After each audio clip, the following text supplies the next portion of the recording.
يلا عاشوا حبايبنا عاشوا. حبايب عندي هالقصيدة اهداء من خالة العروس هدى المهيود إلى العروس الغالية رنا المهيود، ونبارك لعروستنا الغالية رنا ونقول لها ألف مبروك يا الغالية والتهنين إن شاء الله.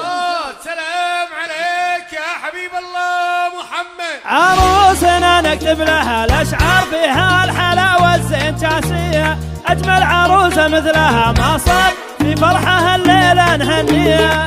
عروسنا نكتب لها الأشعار الغالية رنا المهيود حارس. عروسنا نكتب لها الأشعار فيها الحلاوة الزنجاسية، أنا وش أكتب من الأشعار أحتار بالوصف ومعانيها. رجال المهيود يا نسل الأحرار الكلها يوقف يحييها. وين الصفقة حق عروستنا رنا وين؟ الله الله الله الله، تسلم عروستنا الغالية رنا.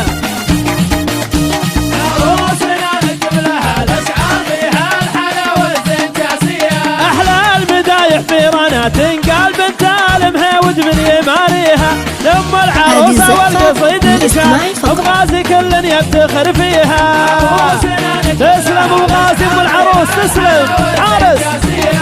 عروسنا نكتب لها الأشعار فيها الحلاوة الزنجاسية، فرحة رنا عز الله الكل كاشفنا العروس بكل معانيها. المدح فيكم صار لا عنوان اسم المهيود نعم طاريها. يسلمون هالعروس يسلمون المهيود.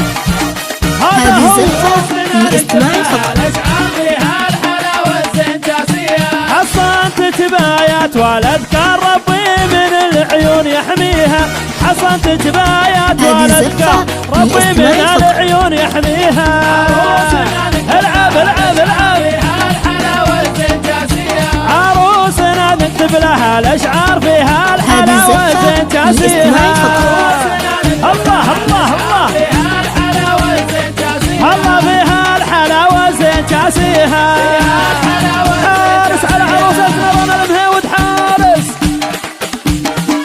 عاشوا عاشوا.